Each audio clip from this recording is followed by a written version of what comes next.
Hi guys, ngayong araw pala is pupunta ako ng Maynila. Dahil nga malapit na yung birthday ni James. Biglaan din to. Balak nga ng mga Jkang fam is i-surprise daw si James. Kaya nagbook ka agad ng ticket sa Ate Tricia. Si Ate Tricia is siya yung palaging sumusuporta sa aming dalawa. Dating ko nga ng Maynila, sinundo ako kagad ni Ate Joyce. Pagdating nga namin, naghanda kagad kami. Dahil mamaya ang hating gabi is darating sila James. Dahil nga ngayon is may event silang pupuntahan. Kaya nga nagmamadali na kami. Ang kasama ko na mag-ayos sa lahat, si Lovely, admin ko. At si Kuya Joe, tumulong na nga din nga siya sa amin. Time check, 1:57 AM na nga na madaling araw. Nagmamadali na nga kami dahil papunta na nga daw to sila James. At ayun, nasa labas na ang dali lang, diba? Ayun, nag-surprise na kami.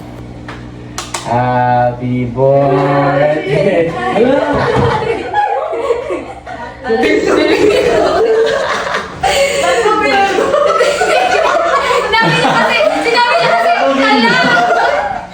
Ikaw ba yung may birthday? Ano ba yan? Ang